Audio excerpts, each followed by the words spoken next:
Hi, everyone. Welcome to the channel. My name is Nick Cosgrove, and I'm back with this week's No Filter Q&A. This is the episode where I answer all questions related to diet, training, and supplementation I received over the last 7 days from our in-house clients, online clients, as well as a few of our online followers. Remember, if you have any questions related to your nutritional plan, workout program, supplements you are currently taking, not taking, or considering taking, please feel free to email me those questions at nick@foreverfitperformance.com, or you can DM me on my Instagram at fitcosgrove_. All right, let's get started with this week's No Filter Q&A with question number 1. Nick, how often should I be working out each week with weights? Well, this will depend on your goal, right? So if your goal is to add on muscle while maintaining a lean, solid physique, my recommendation is to be in the gym at least 3 to 4 times a week weight training, okay? And what I find is that with most people, not everyone, but most people respond really well to a 3 to 4 day training split in the gym. So what that means is if you're on, let's say, a 3 day training split, you would do chest and back on day 1, shoulders, biceps, and triceps day 2, and legs and abdominals day 3, right? And if you were on a 4 day split, you could change that however you like. But I like to train each muscle group once a week. I find that's the best way to train. Why? Well, you're allowing your body enough time to recover for each muscle group. So if you train your chest and back on Monday and you don't train them again for another 7 days, you're giving your body a full 7 days of recovery, right? And that's when the body grows, right? The muscles don't grow in the gym. Muscles grow outside the gym. So it's important that you rest, recover, hydrate, and eat, right? That's how you recover properly. So you don't want to be training the same muscle group every day. So I wouldn't recommend going into the gym and doing 3 full body workouts a week. That to me is asking for an injury. You're overtraining the muscles, and it's just not a smart way to implement a training program, okay? If you're just looking to maintain your current physique, like you say, you know what, I don't want to get super muscular. I just want to just maintain a healthy looking physique. You could probably get away with 3 times a week in the gym, but really 3 times is the minimum for most. But it really comes down to, what else are you doing as far as your fitness? Like, are you doing a lot of cardiovascular activity? Are you someone who runs a lot? Do you play sports? So as long as you're staying fit and active throughout the week, you can get away with those 2 or 3 weight training sessions. But if you really want to see significant results with your physique, you have to be in that gym 3 to 4 times a week. When I train people for a contest prep, I always want them in the gym for a minimum 5 times a week, ideally 6 times a week, right? So I always tell people who are training for bodybuilding shows or bikini or men's physique or fitness, whatever it is, if you're going to train for that type of caliber of physique, you need to be in the gym at least 5 times, right? So it just comes down to what your goals are. But the most important thing to remember, regardless if you train 2, 3 times a week or 5, 6 times a week, you have to be consistent. So you can't be training 3 times a week for 2 weeks and then take 2 weeks off the gym and then do it again for 3 weeks and then take 5 weeks off the gym. You're not going to see results. Okay. And I've had people say to me, I've been training out for a year and I just don't really see like dramatic changes in my physique. I'm like, well, hold on. Let's go back to what you've been doing this year. Yes, you've been training in the gym 2 or 3 times a week, but have you been consistently training in the gym 2, 3 times a week? What about that time when you went on vacation for 3 weeks? Or what about that time where we didn't see you in the gym for a month? What about that time where you were absent for 6 weeks? So you have to think of it as a whole entire year if you're assessing your physique from a year-to-year basis and saying, I'm not really seeing changes. Before you start blaming your trainer, before you start blaming your genetics, look to how consistent you've been. And I always use that comparison to building a physique is like building a business. You can't build a business if you're only willing to put in 2 or 3 times a week sporadically. Do it for 2 weeks, take 3 weeks off, do it for 4 weeks, take 6 weeks off. You're never going to grow a business that way. You have to be consistent, right? So same rules apply to your physique. You have to be consistent. You have to be in that gym week in, week out, month in, month out, year in, year out. Okay. When I see people who are consistent with their training and consistent with their diet, they see results. Absolutely. 100% they see results. The people who are not consistent, rarely do they see results. And any results they do see, they're very minimal at best. All right. Okay, Nick, I watched your video doing barbell presses for your shoulders and was wondering if there are any modifications I can do for this exercise as I'm not strong enough to lift the barbell over my head. Yeah, good question. So I work with a lot of people who, they're strong, but they're not quite strong enough or mobile enough to lift the barbell up over their head. It could be due to physical limitations. It could be due to past or past injuries or even current injuries. So that's actually very common. Okay. So you're not alone here. But there are definitely modifications that you can do. One would be a seated dumbbell shoulder press. And that's another video I just recently put up on my Instagram, or I will be putting up on my Instagram later on this week. So probably before this video comes out. Seated dumbbell shoulder presses work the anterior deltoids. Okay. The great thing about seated anterior shoulder presses is that your lumbar region is supported as well. So it's a less risky exercise. And as I mentioned in that video, if you haven't seen the video I'm talking about, go to my Instagram platform and there's a video of me demonstrating how to properly do a standing barbell military press. But I did talk about how this is more of an advanced movement. So if you're someone who is new to training or have only been training for maybe a year or 2 years, I would not advise you to do this exercise. Okay. You first need to develop a stronger core, become more mobile, more flexible, and increase your overall strength before you start doing exercises like that in the gym. So a seated dumbbell shoulder press is excellent because you do have lumbar support, okay? And you're working the free weights, so therefore you're working your stabilizers, right? Using free weights as opposed to machines. So that's one exercise you can do that will help those anterior deltoids. Another exercise you could do are standing dumbbell front raises.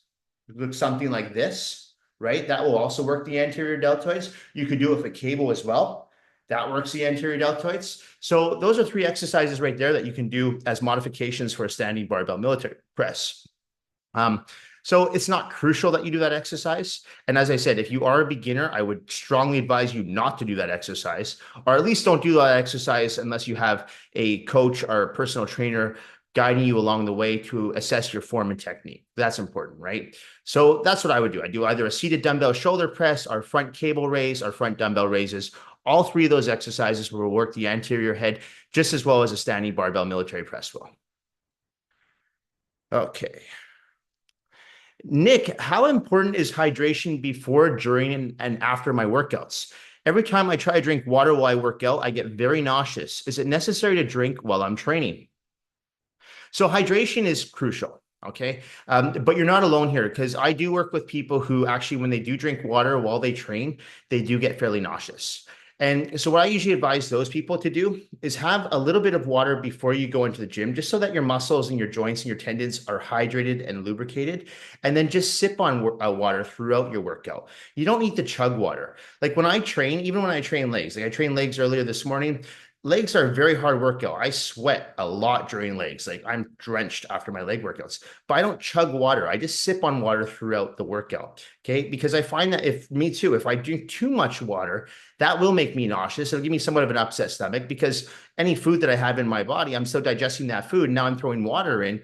It's not a good feeling. So I know what you mean. So my recommendation though, is if you are someone who, say you lift weights at, like, say 10 o'clock in the morning, try to get at least a cup of water in you before you train. Okay. It doesn't have to be right before you train. Again, you can just sip on it throughout the morning. And it's just so your muscle bellies and your tendons and joints are lubricated, and that, you have water in your system. Because I've talked about this, how muscle is 80% water. So if you're dehydrated, you're actually putting your muscles at risk of tear, strain, potential injuries, right? So you need to have hydrated muscles in order to train properly. You also notice too that when you're dehydrated, you can't lift as much weight in the gym. So it's very important to be hydrated, okay? So if you're someone who does get nauseous when you drink water, I'm not saying you have to drink water throughout your workout. Just make sure that you put some water in before your workout, and of course after your workout. And my recommendation is to sip on water throughout your workout if you can. Okay. If you have a problem downing water, there's that product I recommend. It's called Extend. It's a BCA product. It comes in powder format. You can order it on Supplements Canada or supplementsource.ca. Both of those websites have it. It just gives you a little bit more flavor to your water, so it makes it easier to drink. Okay. So that's my recommendation, is just to sip on water as opposed to chug it. And that should help. But honestly, I would not advise you to be training in a dehydrated state. And here's the thing. A lot of people, they don't even realize they're dehydrated when they're dehydrated. If you're thirsty, you're already dehydrated. Okay. So you should never get to that point where you are so thirsty. Okay. Because that right there is very dangerous. Okay. It puts a lot of stress on your kidneys and your organs. So ideally, you want to stay hydrated, not just for your workout, but throughout the day in general. And that's why I recommend sipping on water throughout the day. For the average active male or female, for both, I always recommend at least 2 liters of water a day, minimum. Okay. So if you have a hard time getting that in, get a big bottle. I have one, and my bottle is 1 liter. So for me, I drink about 6 liters of water a day. Now you don't have to do that, but you want to drink at least 2 of those a day. Okay. In 24 hours, it's not really hard to do. So I would recommend making sure that you are hydrated because, again, you're going to notice if you're dehydrated, as I said, you're going to feel a lot weaker in the gym. You'll have less energy too. Okay. Because if you don't have water in your body, your body's working in overdrive now, right? So it's like running on like very, very empty fuel tank. So you need to keep yourself hydrated. It's so important. Okay. Um, do not train in a dehydrated state. You risk injury, you risk tearing a muscle, you risk strain. It's too risky. So sip water before you train, at least a cup. Okay, I'm sure you can get a cup of water in before you train. And if you're able to, just sip on water throughout your workout, even if it's just little sips every few sets, that will help you stay hydrated throughout the workout. And of course, after the workout, drink water throughout the day. Okay.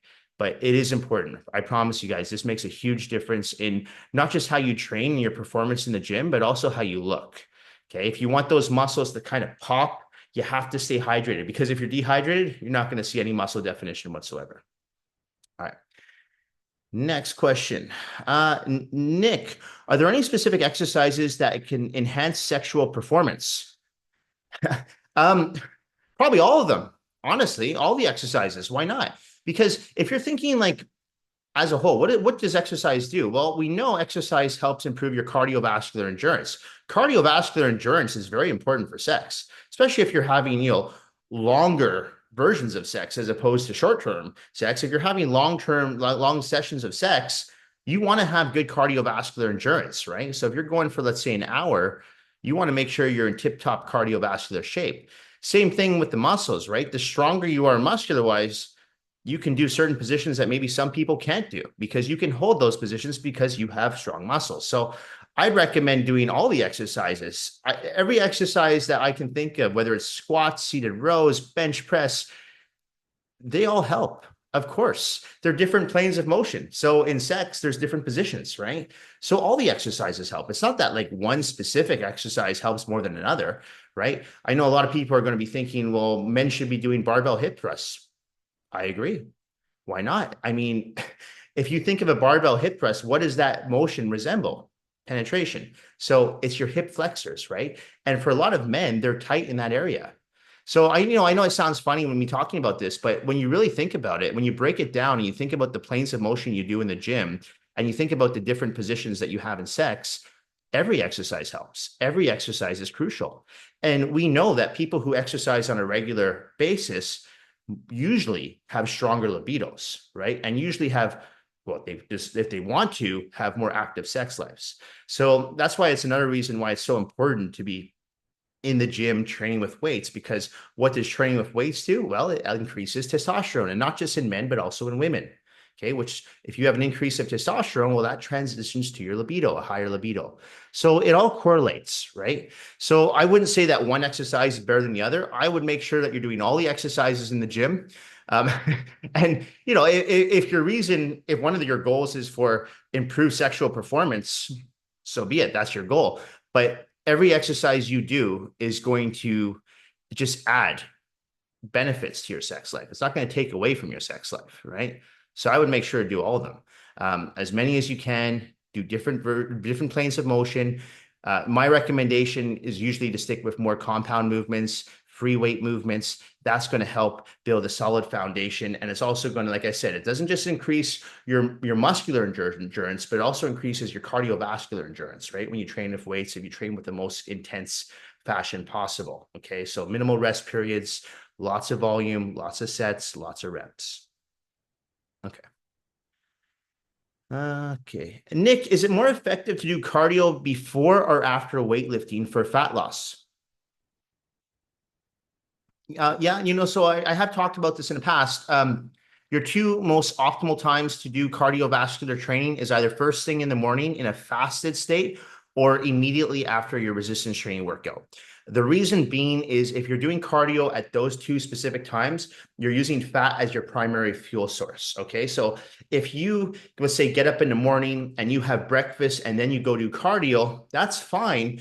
But you're not going to be utilizing fat as your primary fuel source. You're going to be using carbohydrates as your primary fuel source. So what that means is you're going to be burning off those carbohydrates rather than burning off fat. Our bodies are very smart. Our bodies are very resilient. So your body will always burn muscle before fat. Or if you feed it, it will burn the calories that you've given your body before it burns fat. Okay. This is important for survival. Our body just goes into survival mode. So I don't want to say you want to trick your body, but in order to burn fat more efficiently, the best way to do it is in a fasted state. So if you do, you don't want to do cardio in the morning, but you say, I can do cardio in the afternoon. My recommendation or at night is to do your cardio after your resistance training workout. So you have a meal before you go to the gym and train.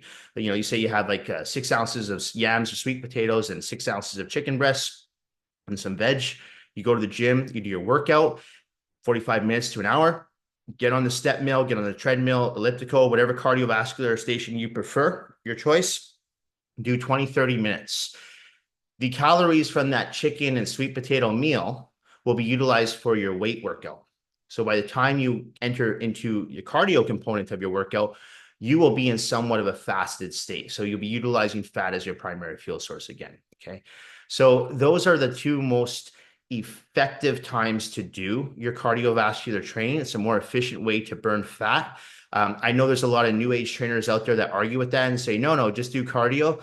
Well, listen, we know this works. Okay. So if someone's working with me, whether it be online or in person, I'm going to give them my recommendation based on years of experience and seeing what works. And we know this works. So I'm not here to argue with the new age trainers. If you want to burn fat in the most efficient way possible, do your cardio either first thing in the morning in an empty stomach or do it immediately after your weight training session. So you're somewhat in a fasted state. Okay. You'll notice a difference and you'll notice how much more quickly you burn fat. That's my recommendation when it comes to burning fat, when it comes to cardiovascular activity. Okay. Okay. Nick, what are your thoughts on a 4-day fast to help boost weight loss? I feel that if I were to fast for 4 days, the weight that I would lose would help motivate me more to stay on track with my diet. Honestly, I think a 4-day fast is a terrible idea. I've never been a fan of these long-term fasting periods where it's like all you're drinking are is like, say, juices, or you're just having broth. To me, these diets are fad diets. Yes, you will lose weight. Absolutely. If you go on a 4-day fast, you're going to lose weight. Okay. But the weight you're going to lose is a combination of water, muscle, and fat. Okay. And of those three, very little of that weight will actually be fat. As I mentioned in the previous question, our bodies are very smart. Our bodies actually want to hold on to fat, not lose fat. And this goes back to survival mode. Okay. So what's the first thing your body's going to burn? Water. Second thing, muscle. Third thing, fat. So those 4 days of fasting, let's say you lose 12 pounds. I would say at least 10 to 11 of those pounds will be a combination of water and muscle, mostly water.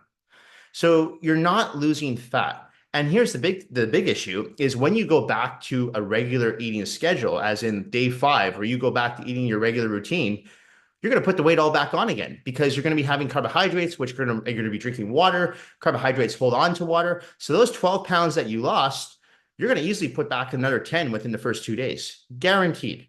Okay. I've seen this time and time again when people do these crazy fast diets or these cleanses. And I've been against these for years. They do not work if your goal is to lose fat and build muscle.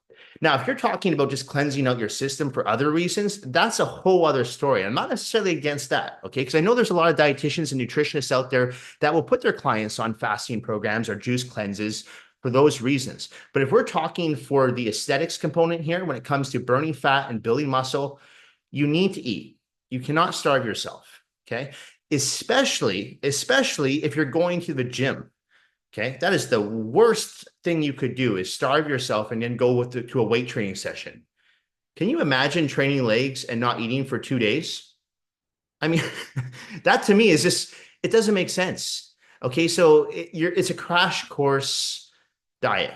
It doesn't work. Okay, so in order to, again, I'll say this time and time again, in order to lose fat and build muscle, you have to find a nutritional plan that is sustainable and realistic to maintain. Okay. Something that is too extreme, you might be able to follow it for a week, 2 weeks to a month.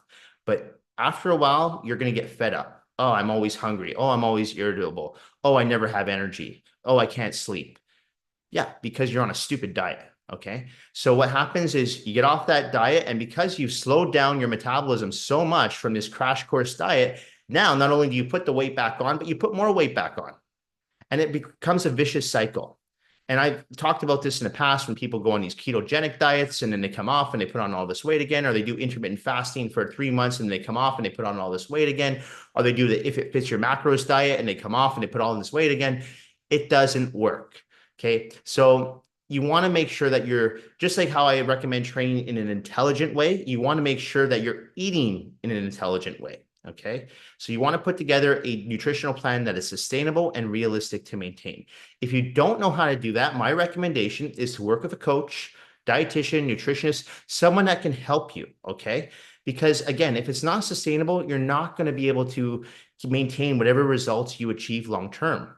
And the goal should be long term. You shouldn't be just looking for a short term fix, because short term fixes lead to short term results. If you want long term results and you want to look and feel good, not just for a month or for a year, but for the rest of your life, you need to implement a strategy that's going to work with your lifestyle and that's going to correlate with your training goals. All right. Okay. Next question. Nick, what are the best exercises for targeting the glutes? And should I focus more on compound movements or isolation exercises for glute growth? Good question. For glutes, especially if you're trying to work the glutes in like target the glutes specifically, there are isolation exercises you can do, like glute kickbacks, right? That's a great exercise. But when someone's really trying to build up their butt, like especially a lot of the women I work with, they want to build a butt. So I really focus more on the compound movements, and then I put the isolation movements towards the tail end of the workout if we're doing a leg day. And I talked about this a little bit last week on the channel. So if you didn't check out the video last week, go back and I talked about the difference between doing compound movements versus isolation movements and where I would implement them throughout your workouts. Okay. So when it comes to glute training, I still think to this day, the best exercise is barbell back squats. Okay. A lot of people will argue and say, well, that's a quad dominant exercise. And as I've talked about time and time again, if you focus on pushing through your heels when you're squatting and really getting that mind to muscle connection in not just your glutes, but also your hamstrings, you'll notice that your butt actually starts to lift. Time and time again, though, you're doing this like week in, week out, not just for 6 weeks. I'm saying you do this for at least a year, 2 years, you really start to notice a difference in your glutes, okay? A lot of people, when they squat, they tend to use more quads than glutes and hamstrings because they're not squatting correctly. They're leaning too far forward. So I always advise my clients to shift all their weight back when they squat, so their chest is up. And that's very hard to do for someone who's not very mobile or flexible. But over time, the more that you do it, you practice it over and over again, it becomes easier. Another thing I recommend when you're squatting, of course, people know this, is shoes off. That, in my opinion, is the best way to squat. And that's the best way to grow your glutes, hamstrings, and quads. So I still think barbell squats are the best exercise you can do for the glutes. Of course, glute hip thrusts are up there. So barbell hip thrusts. I'm a huge fan of using barbell hip thrusts over the machine hip thrusts, again, because you have to use your stabilizers. So I think you're going to create optimal results when you're doing barbell hip thrusts versus machine hip thrust. Okay. You can also do, instead of doing barbell hip thrusts, you can do dumbbell hip thrusts too. I've seen people do those. Those work just as well, especially if you don't have a partner that can pass you the bar, can put the bar on your quads. Just make sure you are using a pad to do those glute thrusts, because you don't want to put too much pressure on your actual quadriceps with the bar itself, right?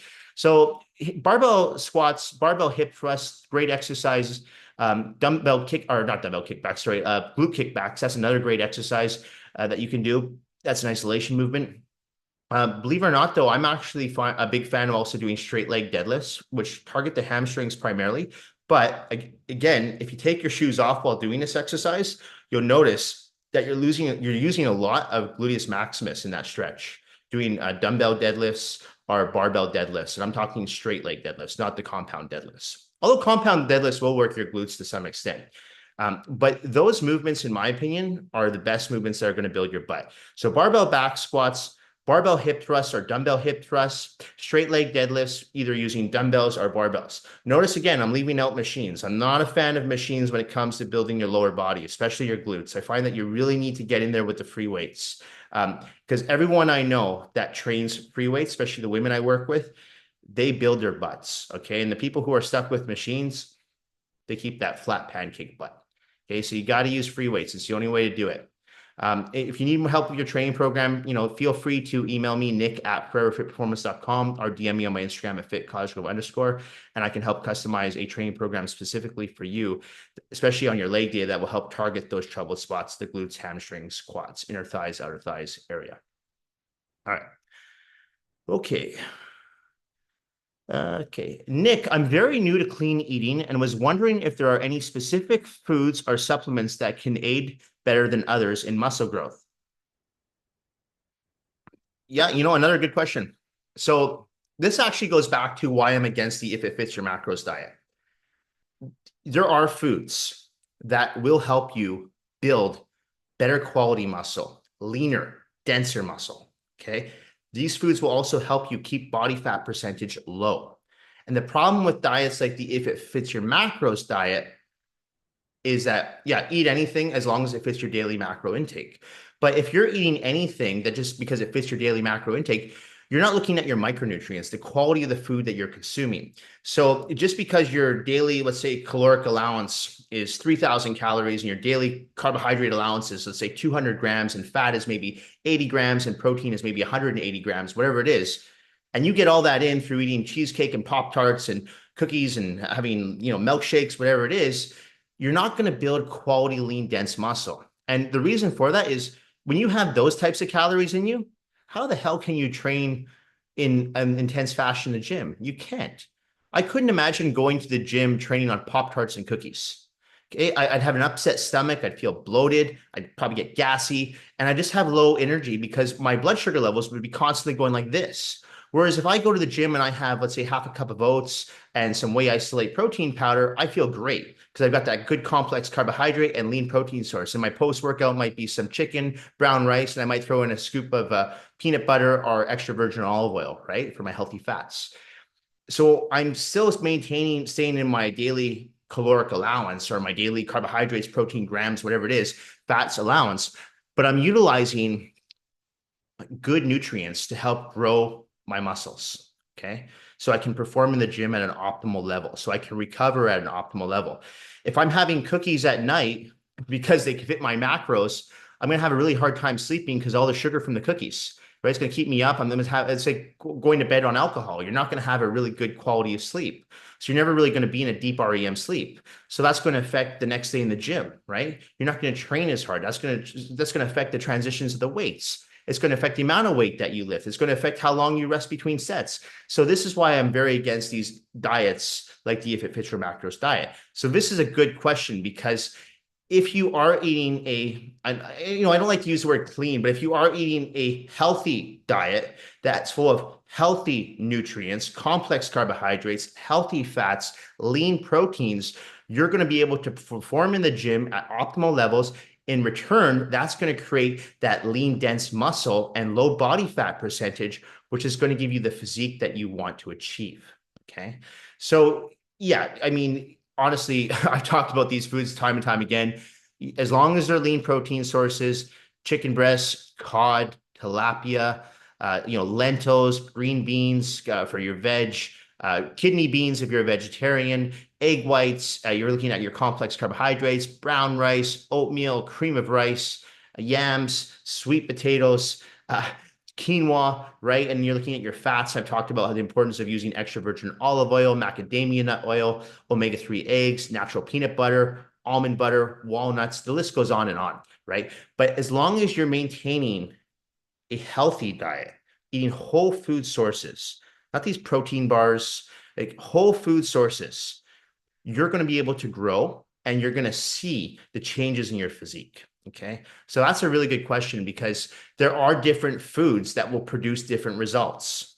So you've got to get out of this mentality as, oh, it fits my daily caloric intake or my daily macronutrient intake, so I can have it. Not if you want to change your physique, you can't. Okay. So if you want to be able to build that solid lean muscle and you want to maintain low body fat percentage, not just for a few months, but for years on end, you've got to keep your diet in check. Okay. Dial in your diet, make sure you're eating those healthy whole food sources. That's the best way to do it. Okay. Okay. Two more questions. Nick, should I dedicate specific days to arms or incorporate them into full body or upper body workouts? So this will depend on your training split. Are you training 3 days in a gym? Are you training 5 days in a gym? Are you training 6 days in a gym? So let's say you're following a typical bodybuilding split, which is 5 days in the gym. So, you give your day one chest, your day two back, your day three shoulders, day four arms, and day five legs. So you're giving arms their own day. That's the type of split that I like. Okay. And I'll tell you what, a lot of people will put their arms, let's say they put their biceps with their back and their triceps with their chests. I don't advise people to do that because if you start your, let's say, your chest and tricep workout off with chest first, right? Ideally, you're going to do the bigger muscle group before the smaller muscle group, one would hope. So you're doing all your chest exercises first. Let's say you're doing incline barbell press, you're doing flat barbell press, and then let's say you're doing some flat dumbbell flies or maybe some cable flies, okay? Then you move on to your triceps. Your triceps are already going to be somewhat pre-exhausted from all the presses that you're doing with your chest. So therefore, you're not going to be able to lift with the same amount of weight that you would be able to if you put them on their own day. So they're not going to grow to the same extent that they would if you prioritize them and put them on their own day with biceps, which to me would be an excellent combination because anything you do with your triceps, well, you don't utilize your biceps. So putting biceps and triceps together on their own day, to me, is perfect, especially if you want to grow your arms because it's agonist versus antagonist muscle groups. And if you had the luxury of supersetting them, even better, right? So if you're at a private training facility like I am, or if you're training in a commercial gym and it's during the slow hours where you can superset, you'll notice that you actually get a greater pump in your arms, right? And it's because you are working agonist versus antagonist muscle group. So if you really want to build your arms, my recommendation is to prioritize them and put them on their own day. Now, not everyone has the luxury to have a 5 day training split. Some people have kids or they have demanding careers where they can't get in the gym 5 days a week. In that case, let's say you're doing a 3 day split. My recommendation is to do shoulders, biceps, and triceps together. Because the thing is, when you're doing your shoulders, you're really not using that much triceps, like maybe a little bit in the dumbbell shoulder press or the barbell military press, but you're really not using your triceps at all for the rest of the movements like dumbbell lateral raises or rear delt raises or upright rows. And the same thing goes for when you're doing your biceps. You're not really using your biceps at all for any shoulder movements, right? So your biceps and triceps will still be fresh. Whereas if you do your biceps, let's say on a back day, and you do your seated rows, you do your lat pull downs, and let's say you do some T-bar rows, the time you get to your biceps, well, your biceps are your synergist muscle in any back exercise. So your biceps will be pre-exhausted. So this is why it's not optimal to train your biceps with back or triceps with chest, which a lot of people do. Okay. And, I think that's just been passed on from what I call bad advice years ago, from like muscle magazines or whatever. But that to me, it doesn't work well. Okay. So if you really want to build your arms, put them on their own day. If you don't have the luxury to do a 5 day training split, put them with your shoulders. Okay. Don't put them with your chest. Don't put them with your back. Okay. I wouldn't really even recommend putting them with your legs. I like to give legs their own day because I think legs are so demanding. They need their own day. So that's my recommendation if you want to build your biceps and triceps. All right. Last question. Nick, is it necessary for all of my foods to be organic? Uh, no. It's funny because I've had people in the past comment on my diet and they're like, oh, why don't you eat organic? And I'm like, well, I eat fairly clean foods. I eat lean proteins. I have complex carbohydrates. And the same people, I have healthy fats. And the same people who are asking me, why don't I have organic chicken or why don't I have organic oatmeal? And I'm like, well, why the hell are you having 2 chocolate bars a day? Or why the hell are you having a bottle of wine every second day? So it's interesting because honestly, a lot of the times these people who talk to me about organic foods, they're the same people who are going to McDonald's, right? So they might have, 3 or 4 organic meals a day, but they're also having one fast food meal a day, which to me is detrimental to your health, right? I'm not doing that. So I find that if you are making sure the food that you purchase are from good, reputable sources, then you should be okay without having to purchase ridiculously overpriced organic produce. Okay. So for example, if anyone watches my Instagram, they know I get my chicken from Lilydale. So Lilydale is a company here in Canada and they're a good reputable company. Okay. Is it organic chicken? No, but I've been having this chicken for years. I get my blood work done twice a year. I'm knock on wood, I'm in optimal health. So I've never had any health issues. Okay. So I feel like it's not that if you want to do organic, go organic. But I feel like if you're following already a relatively, and I hate using this word, but clean diet, it's not necessary. Okay. Same thing when I see this organic oats. I'm like, oats are oats. If you're worried about your oats, wash them, rinse them before you eat them. Okay. Rinse them before you put them in the microwave or the oven, or not the oven, the stove. Sorry. But I don't think it's necessary. No. And, I'll get people who will flag me on that and say, oh, no, you need to have it, the plastics and all. Listen, you do you, I'll do me. If you're asking me for my opinion, if you're following, like I said, a nutritious diet plan that's full of healthy foods, you don't need to do organic. Okay. Just make sure that you are following a clean diet. Okay. That's important. And like I said, I don't like using that word clean, but I think when I use the word clean, people can associate better and think, okay, lean proteins, complex carbohydrates, and healthy fats. But really what I'm saying is have a diet that's full of nutrients and it's healthy, okay, full of the complex carbohydrate sources that will give you the energy, full of the lean proteins that will help build the muscle, and full of healthy fats that are not just good for your brain, but they actually allow you to stay fuller for a longer period of time, and they help regulate blood sugar levels and insulin levels so you're not doing this throughout the day for your energy, okay? So I don't think you need to eat organic. If you want to eat organic, go for it. If you can afford to have every meal organic, go for it. It is a little bit more expensive for sure. But if you're working with a budget or you just feel like, man, I don't want to spend $30 for one chicken breast, just make sure you're getting it from a reputable source. Don't go have chicken breasts from KFC. Okay. Don't buy your chicken breast from China. Make sure you're getting it from if you're here in Canada, a good reputable company. Do your research on the company. See, okay, this is the company. How do they farm their chickens? What's going on here? And so find out, right? But that's my recommendation. And don't forget too, here in Canada, I can't speak for the US, but here in Canada, it's illegal to put hormones in your meat. So you don't have to worry about the hormones. I know there's a lot of talk on that. And I've had a lot of clients go, I don't want hormones in my meat. I'm like, we don't allow hormones in our meat. So you're okay. Okay, like I said, I can't speak on behalf of other countries, but I know for a fact here in Canada, we do not do that. Okay, so you're pretty safe as long as you're making sure that the company you're purchasing from is, like I said, is a reputable company. Okay, so do your research. But no, I don't eat organic. Anyway, that's it for this week's No Filter Q&A. This episode will be going up on Monday, October the 7th. And as a reminder, if you do have any questions related to your nutritional plan, workout program, supplements you are currently taking, not taking, or considering taking, please feel free to email me those questions at nick@foreverfitperformance.com, or you can DM me your questions on my Instagram at @fitcosgrove_. Thank you all for watching. Thank you for supporting my YouTube channel, my in-house personal training business, my online coaching business. I really, truly do appreciate all the support I receive from all of you. Thanks again, and I will see you all next week. Bye for now.